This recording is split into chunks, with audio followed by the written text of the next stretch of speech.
Percent of the time, I have no idea what I'm talking about. No one knows what it means, but it's provocative. It's not. It Gets the people going.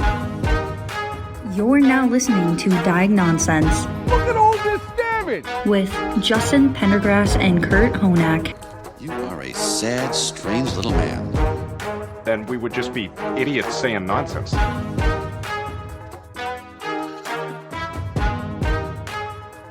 Kurt, what if I asked you, if you were a wrestler, what would your entrance music be? My entrance music? I'm going to have to say drawing pole bodies. Let my body hit the floor? Yeah. Bro, okay, so that's kind of funny. When I was a kid, me and my buddy Steven were listening to that song. Yeah. And we were like joke fighting, and then I accidentally hit him in the face. Oh, shit. As the song was ending. Oh, man. So like his body actually hit the floor. Oh, no. Yeah. Good times. Too I think literal. Hurt by Johnny Cash would be mine. Hurt by Johnny Cash. What would your attire be then if you're going to come down to that? Like full tuxedo. Suit, full suit, and then I just rip it off me as I get into the ring. Oh, it's going to be like snaps? Yeah. Snaps. It's like a breakaway suit. That's perfect. Why don't they make those more? Or what about like Wake Me Up by Evanescence? Look, with if they had a breakaway suit, and then like the whole time I'm walking down, it's just that beginning part with the piano and like the vocals. And then when before the first Wake Me Up, just the whole suit flies off, and then just steel chair, bam, hits. I'm actually I'm against the breakaway suit now. Now that I'm thinking about it, I feel like employers would start to implement it. And then when like important people are coming to the office, we'd have to wear our breakaway suits. Like a rip cord on your parachute or something. That's perfect. Thank you guys for tuning in to Diagnonsense. I'm your host, Justin Pendergrass. I'm here with my co-host, Kurt Honak. How you doing, Kurt? I'm doing awesome. Yeah, man. What are we going to talk about today? Housekeeping. No. That's what we're going to talk about today. Bro, look. Every time you do housekeeping, Why can't you just it really acknowledge just me? derails everything that I'm trying to do. Just acknowledge my presence. Notice me, senpai. All right, dude. Ooh-woo. We're gonna throw it over to Isaac for housekeeping, I guess. Okay. There's podcast releasing. Back to you, Justin. Is that it? That's it. Wow. Also, there's spots you're open for the fired golf. for that. This is your last day. There's spots open for the golf tournament. If you want to sponsor a hole, or there's still spots on the team, I'm pushing that because I'm a free agent for the golf tournament. So if you only have 3 and you need 1 more, hit me up. Hit me up. I shot an 84 my first round of the year. So how would they get a hold of you? Isaac at myhousematsu.org. I will respond. Is there a hyphen between Matt and Sue? No. Oh, wow. Yeah. So it's just Isaac at myhousematsu.org? Yeah. It's kind of like how your email is. Yeah. No, I was just making sure that people knew that there was no hyphen. Yeah. There's no hyphen. And making it sound like we're having an actual conversation. But Yeah. now they know. Now that they was know. staged. Yeah. Broke the fourth wall. Everything's staged. Everything's staged. This whole podcast is staged by the government. It's a psyop. Oh Okay. my God. Anyway, Kurt, dude. what are we Kurt, talking about? My life as a conspiracy theorist. What are we talking about today, Kurt? Well, I think we want to touch base on your the revision program that we were working on a little bit. Yeah. Okay. Yeah, that's a good topic. I like that topic. I think that's an easy hour to kill. I think people are going to be like, "Wow, that's awesome." An hour to kill. Like It's true. Poor choice of words. Very poor choice of words. it's literally Roll that back. Actually, take that out. Trading. It's maybe Fix a it in little post. too dark. Fix that in post. Okay. And just making a note, that was at 3:45. You don't have to make a note, dude. Just keep it in there. 3:45 into recording. We're talking about removing it. You just keep it in there. Okay. 3:45. I'm Oh my suspicious. Yeah. Sus. We're on one today. So the On fire. revision curriculum, huh? So, man, Kurt, we had this plan for a while, though, to sit down and actually write something up that kind of embodied the idea of prevention for the two of us. You know, kind of like how I would meet you and how you would meet me when we were struggling with some stuff, right? Yeah. And so that's what really came out of the revision building of what that is. And it's a suicide prevention awareness type training that I created with Kurt Honak and a couple other people from the community, Jesse Carnahan and Stephanie Berta. And we shot some videos of other individuals in the community who are talking about what prevention really looks like and how to step into someone's life and actually really connect with them in the darkest places that they really are. And, Kurt got to do a lot of this stuff with me. So I want you to share some of the like experiences and just like your thought process as we were going through that curriculum building and really just trying to find what it was. Cause we started off pretty rough, right? Right. Yeah. I think it was kind of we had like a sketch of what we wanted and what we didn't want or what we thought was working and what wasn't working. I remember doing the camera work with Jesse and just like talking, about, okay, what helped me, what worked for me and what kind of resources would, like, if you had somebody that was experiencing that, what would the ideal resources be for them to feel better? And so I think we came to the same understanding that like really the biggest piece that's missing from even our overall society today is the lack of connection between people and the lack of ability to connect, right? I mean, even over the last 2 years, we had zero opportunity to connect. Right. That was a huge focal point, I think, of like, why did like some of the systems we were looking at, like, why do they fail? Well, like somewhere either the client loses connection to the system or whatever the continuum of care is, or to the provider. Yeah.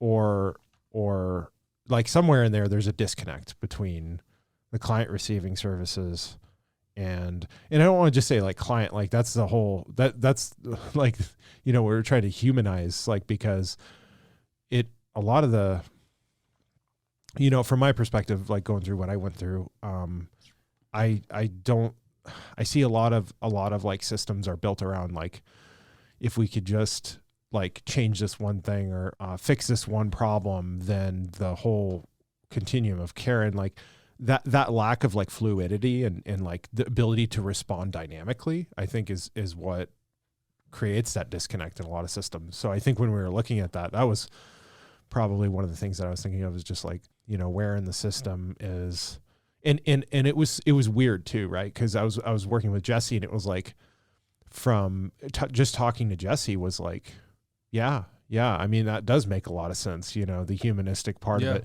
Cause like, right. Cause like, from my perspective, it was just like, well, I didn't find my healing until I found the right person that could be the healer. But a part of that was just the fact that right person was just a person that I could connect to. Yeah. Well, and even teach you how to heal yourself. Right. So that they're not, and actually build that humanistic connection with you and be able to sit with you in a room where you're saying things that maybe will make other people turn and run. Yeah. But you're allowed to say them, and it's a safe place where they're not judging you for saying that.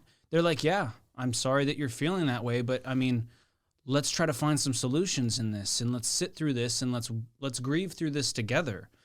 And really just meeting you in that place was really that piece for me that I took away from you telling your story on that curriculum, and really just building the building blocks, the foundations of that connection for you, and really pushing you towards that direction that you knew you could have, but you didn't know how to get there. Right. You said something earlier. I don't remember the exact words you said, but the system and how it's designed to like give these quick fixes. Right. And I think that we try to do that with prevention a lot. Yeah. Well, at least trying to, and that comes from, I think the thinking behind that is for a lot of like service providers and institution is like, okay, if you can meet the most critical part, then you can de-escalate like the level of care. But the challenge, right, is that like, when you're talking about like somebody's life is like, well, it's the same. I think, when we look at, I just did a feasibility study on for homeless needs. And when we look at like triaging people, it's like we can get them into a congregate shelter. We can give them some kind of like counseling or something for a day, right? And that might get them to where they're not immediately in a crisis.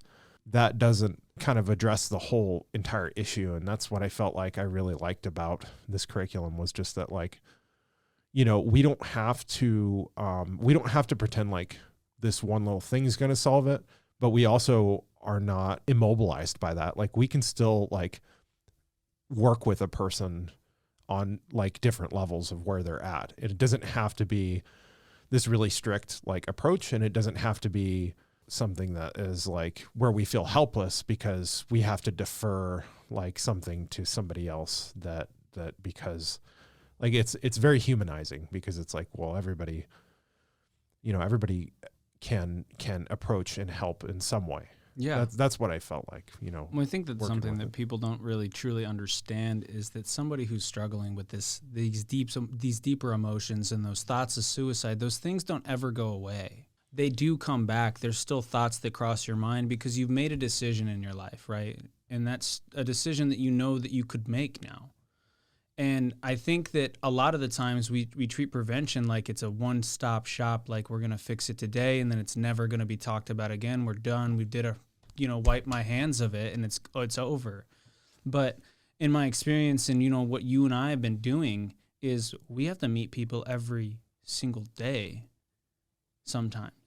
Yeah. You know, months, years, the years that you and I have been developing our friendship and really just leaning on each other when we're having a hard time is, I would say is a big reason why I am still here today, because I have the support systems that you have put into place, that my other friends and my family and people that are around me have put into place to help me. And it's a lifetime connection. And I don't want to call it a responsibility, but, you know, it really is. It's that lifetime of responsibility of being in someone's life intentionally and inviting them to your life and inviting them to life so that they can live through these circumstances and the heaviness that they're up against, right? Right. Well, it's kind of like we talk about how there's no silver bullet to end homelessness. And that's how, you know, a lot of, like you said, Kurt, a lot of service providers approach this issue. Like, the issue of my depression is solved and it will never come up again. But that's just not a realistic Right. It's way to not look always at that. it's not always a chemical imbalance. Right. Sometimes it's circumstantial. Right. Sometimes your life is difficult and you're stuck in a situation where that's the only thing that you feel like you have. Exactly. And you know, a lot like treatment and long-term recovery, like people that are in recovery for alcohol or drug use, they will always be in recovery, no matter how far down the road. I think Carl said this on our True North episode. No matter how far down the road you get, you're just as far away from the ditch. Yeah. So, and I think that's an apt metaphor for whether we're talking about like homeless services or suicide prevention. Like it definitely rings true. Well, I mean, I'll be straight up with you guys. I have to intentionally decide every single day to choose my life. I wake up every day and I say, Justin, today you will live. And I have to tell myself that because my mind was so beat down and destroyed by myself and by the life circumstances that I've had that I have to continuously remind myself, hey, you deserve where you are. You earned it all. It's yours. Take it. You know, and it gets really heavy some days. And I try to stay out of that, but like it's the nature of the beast sometimes. You know, it's not enough to just tell somebody, you know, like, don't say that you're depressed or you're going to be depressed. Well, I'm not telling you I'm depressed because I'm not already depressed. Most people, the majority of people are going to wake up every day and make the decision to live every day. The difference is that most people, that's exactly right. Most people just make that decision subconsciously because that's not something they struggle with. But if you are someone that struggles with suicidal ideations or depression, then that has to be just maybe more of a conscious decision for you. And that doesn't make you any less of a person. No, it makes me, I mean, I think that it makes me genuine and real and honest. Honest with yourself as well. It's just like recovery. You have to choose to be sober every single day. Yeah. Well, I have to choose to live every single day, and I search for the reasons to every single day. I want to be here. I do. Deep down, all the time, every day, I want to be here. But that doesn't stop my mind from trying to play some tricks on me. That doesn't stop me from needing to sit down with a counselor and actually work through some stuff on my own. That doesn't stop me from needing to be able to build those connections with my friends and call Kurt when I'm having a hard day. You know, you and I have had countless conversations on the phone about those days, man. Yeah. And I think that there was a very long time in my life where I hadn't met anybody else who really understood that depth that I was going to when I was struggling until I met Kurt. And he can meet me in that place and be like, Justin, dude, I've been here. I know you are feeling this way, but let's go up. Like, let's get out of here. This is why you're feeling that way. And he's been able to talk me out of some stupid things when I'm having some emotional times. And I think that that's beautiful, you know, finding those people in your life that are really going to dive deep with you and do life with you, you know? Yeah, no, I think that's important. And this reminds me of a passage from I read Tribe by, I think it's called Tribe, not Tribes, by Sebastian Junger, I think is how you pronounce his name. And just talking about like military homecoming and like how I think from his perspective, and you know, I don't know that he's like a big mental health guy. I'd have to look at his background again, but like Sure. From his perspective, just like interviewing and talking to people, and I think he did spend some time as a journalist following up on wars and stuff, and you know, he was talking about like one of the things that from his perspective was wrong in our society was that, you know, in military personnel, and I can't speak to this, right? I'm not a military person. I don't have any experience in the military, but from his perspective, he's like saying that one of the things that happens is that you have to be really cohesive in the military. And so people end up becoming like really cohesive and they trust in their unit. And then that's like super conducive. That environment is super conducive and super like bonding. And so one of the things he was saying is like, when people come back from that environment, it's not that that environment was dysfunctional and that caused them trauma, although it does, but that when they come back to society is kind of maladaptive to how people like connect with each other and how they bond. And it's not always a pro-social environment in terms of like, you know, how people work together. And so they long for that, even though that environment is like chaotic externally, like internally, I think from his perspective, it was like internally people were really, you know, they felt connected, which is bizarre, right? Because you're going into this environment, you know, from his perspective, you're going into this chaotic environment where there's death and destruction, and it's just horrible. But that people felt more connected in that than they do when they went back home and they were at home in just our regular society. And I think there's something to that, you know, when we were talking, and that's what that reminded me of was that book.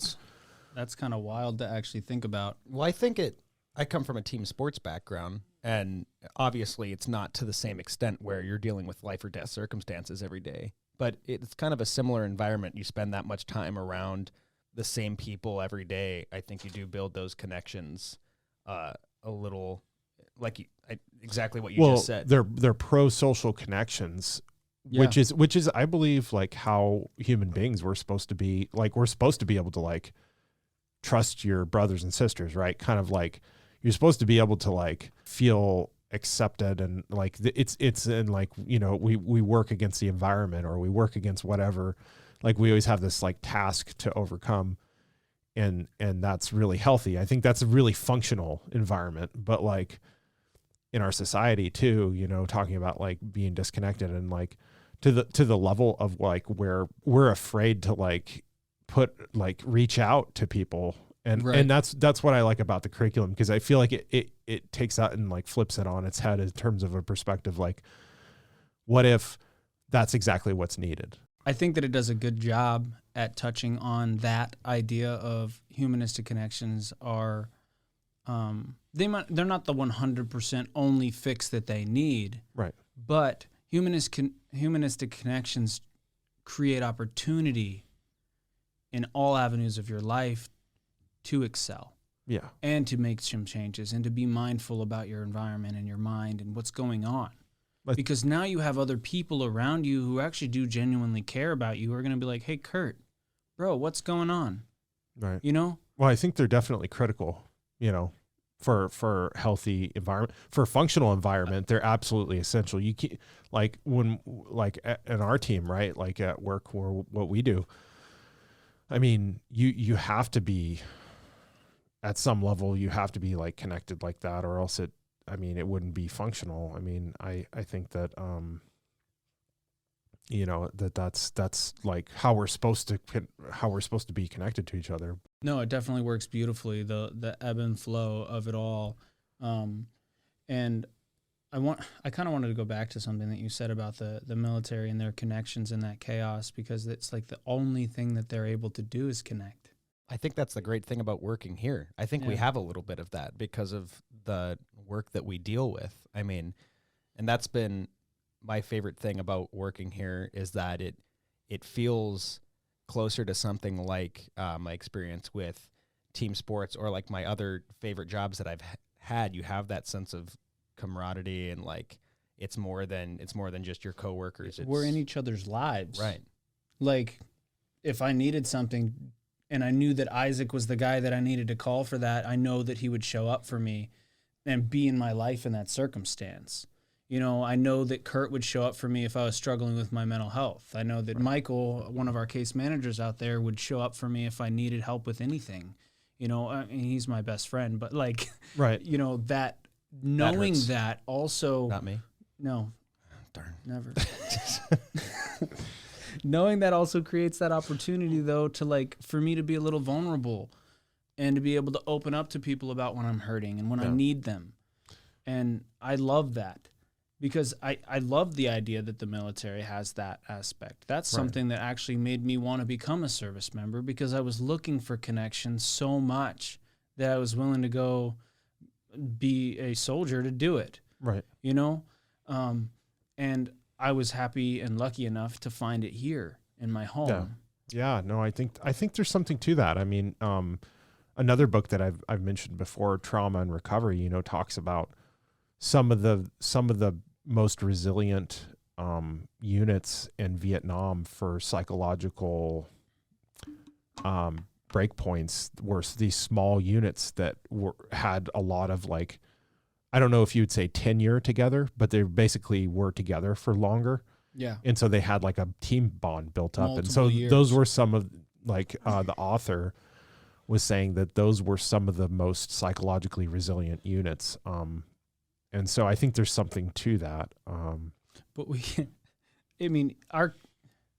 not all of our community, but a vast majority of our community does not have opportunities to connect. No. Right? We have these events, like we have a hockey game, but that's a hockey game. It's not an opportunity to connect. People are going to watch hockey. Right.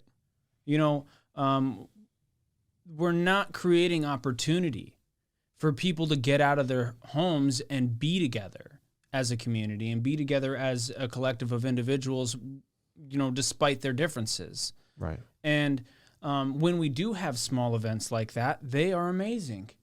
I think they're this is why small you attention. see. I think this is why you see cubicles coming out of offices more and more, because where do you spend, like, on average the majority of your time? Work.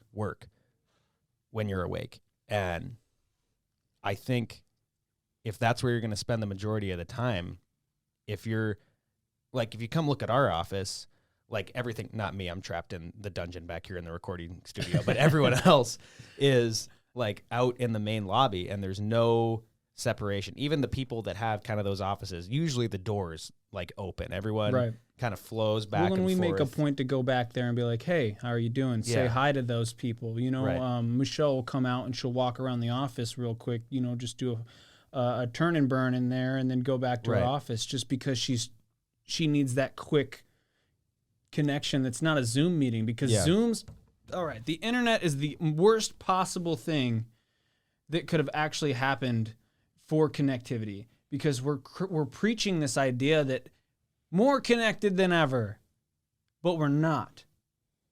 We are less connected, because I don't understand. I cannot see your tone and see your face and feel your emotion over a phone call or over a text message or seeing you say life is so good, but actually what's happening is you're sitting in your room and you're struggling. But like, because you get to present this front about yourself, and it's not the genuine true you, right? And there's tons of studies about this. But when I was going through this, the process of creating this revision curriculum, I was like, well, I want to know some things. And I was like, okay, suicide spiked by 30% in the 90s. The internet was introduced into the family home in 1992.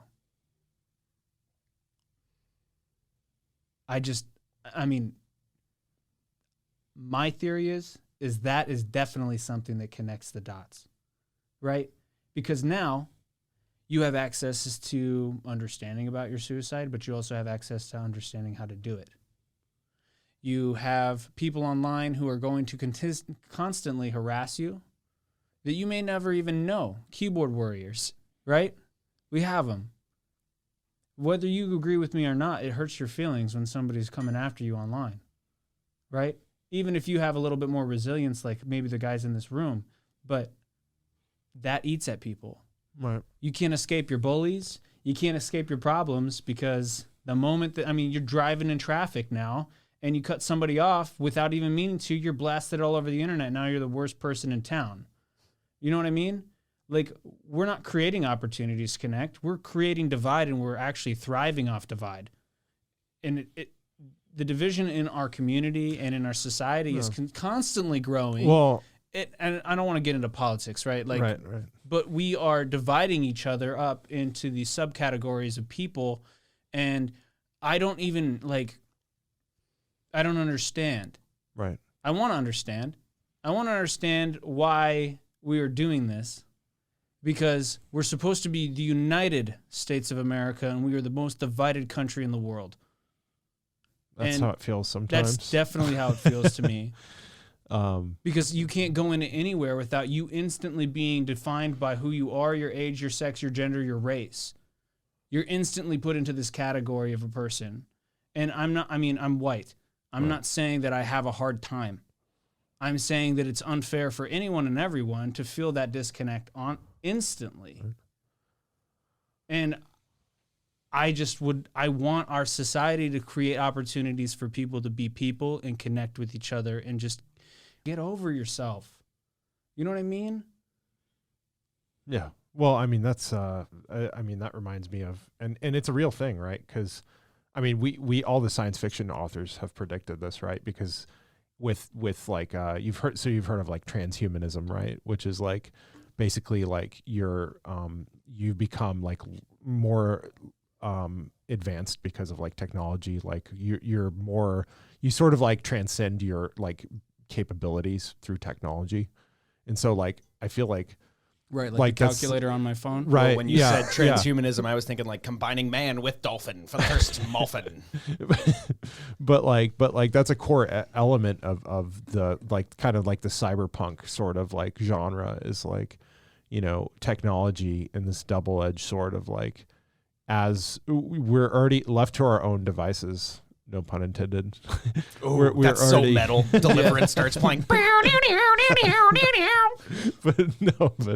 left to our own devices, without devices, we're pretty destructive. But with transhuman, like where we're able to transcend our bodies, and I think that's part of what we're seeing, right? We're like our capacity for like how we can affect our environment is becoming larger and larger as we develop computers and become more.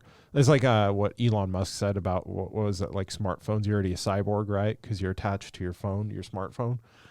Like, that's so true, though. Your phone knows more about you than anyone else does in the world. You're closer than your spouse. You're closer than your parents. Yeah. I guarantee. I definitely that's probably subscribe true. to that. Yeah. If I have a question about anything, I have it, the answer right there. Right. So we're not just ourselves, but we're also Google. We're also Wikipedia. We're also Facebook. We're also. You're like blowing. We my are mind the right product. Now. We are the product.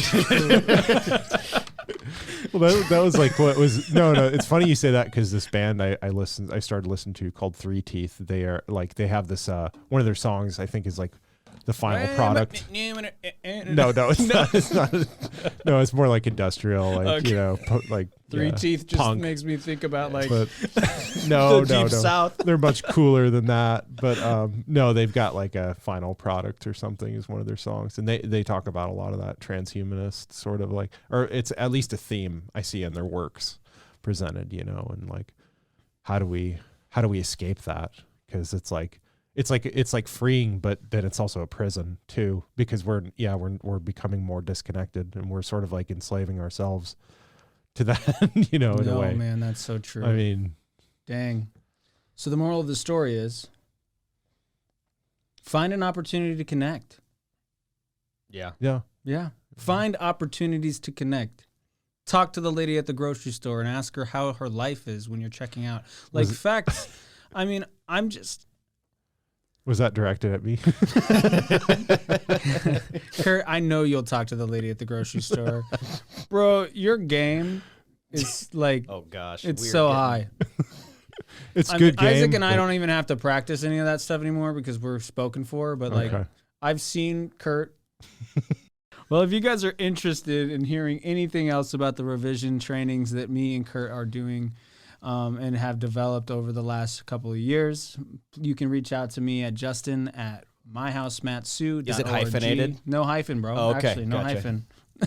No, and it feels like we got a little bit off topic, but I actually think that theme of connection is really what, as someone who has gone through that revision training when you're kind of workshopping it in the final stages, I mean, that's really what that all comes down to, is when you are someone that is going into an active crisis situation to intervene and, trying to be, you're going into that situation in a suicide prevention situation. And what it comes down to, what I got out of that training was, don't speak down to someone.